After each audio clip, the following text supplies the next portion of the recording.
Just 3 days ago, I predicted this 6-figure trade, but not by myself. I did it in front of 10,000 traders live on a YouTube stream, as you guys can see right here. And in this video, I'm gonna show to you exactly how that happened. I'm gonna break down the whole entire trade and how you can actually learn from it so you don't miss out on a trade like this ever again. I saw NZD/USD was headed to becoming one of these trades to have all of these 3 reasons for me to take the trade. It already had the trend, it was already bearish, but now it was approaching the area of interest where then the next step would be the actual entry signal. So it was a trade that I forecasted that was going to happen beforehand because I saw these 3 things coming together in the upcoming hours or in the upcoming days. Right now, NZD/USD,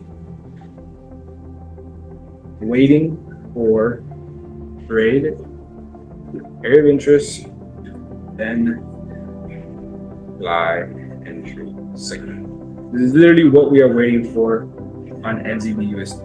Waiting for a little pullback like this, so then we can actually look to sell the trade. Now, if this makes sense, put a 1 in the chat. If it does not, put 2. And I'm gonna speed things up now. I just get really passionate about trading. Like, I just really like this shit, so I get really deep into it. But I'm gonna speed things up. We're gonna go through all these markets probably in the next 5-10 minutes. And I'm gonna break down the giveaway for you guys. I'm giving away $30,000 on this stream right now. Like, I don't think you guys understand. As you can see, this market right here is literally 2 days after this actually happened. So I did the stream about 3 days ago on Sunday, right before the market had opened. And as you can see, this is the exact same text that I actually wrote on that live stream. And it is that NZD/USD, I was waiting for the trade to go to the area of interest, and then I would apply the entry signal. So to give you guys a little bit of context and make this very simple, this is what pretty much NZD/USD looked like. The market was heading to the upside, it had a bullish trend, and then the market shifted to the downside. Now this market right here in this case scenario is bearish. So that is the first thing that I need when it comes to taking a trade. I need to have the trend in my favor before I do anything else. So first things first is going to be trend. And we already spotted this trend that is going to be bearish. Now I know that I'm only going to be looking for sells and nothing other than sells. So now that we understand that the trend is bearish and we understand that this is a head, now is when I can actually be interested in the trade because the market has shown me its hand first. So we already know that we already have the trend in our favor, which is key to then moving on to the next point. Because the next point is going to be area of interest. Now, the area of interest is key because it's where you are interested in actually executing the trade. So this is the point in the market where we are actually going to execute the trade at.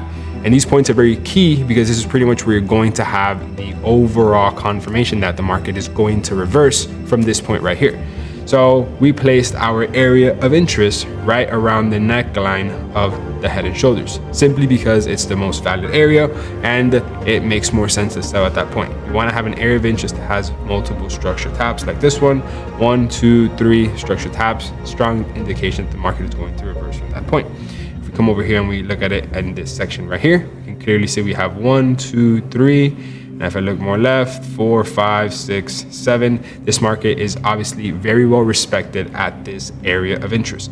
Whenever we're under, we're selling. Whenever we're above, we're buying. Whenever we're above, we're buying. And clearly, whenever we are under, we're selling. So in this example, we have clearly determined that we are under.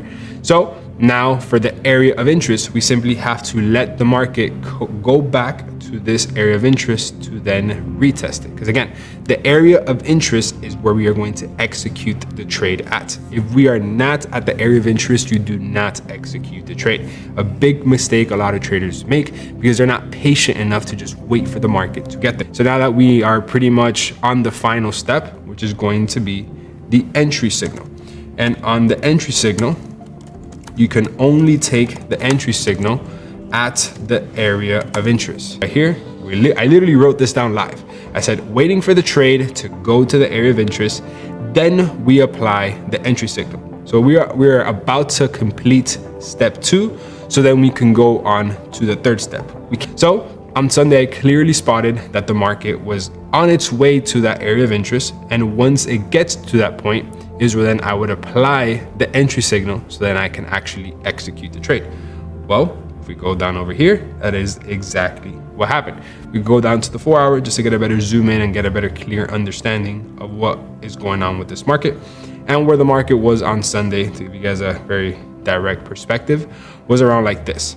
And I said, I need the market to actually tap that area of interest and reject it in order for then to me look for the entry signal. So then I simply waited about 4 to 8 more hours. Now I've identified that the market is at that area of interest. Once we've identified that we are at this area of interest, I am simply going to wait for my entry signal, which, to keep it very simple, consists of an engulfing candlestick. That's pretty much it. Now this engulfing candlestick is clearly what happened right around next right here. And I executed, well, the entry signal, I got it on the lower time frame, such as the 1 hour. And I pretty much entered on this 1 hour engulfing right here. Spread got me in a little bit late. And then after I entered the trade, I literally just set and forget, put my stop loss above the structure point, put my take profit at the previous lower low point,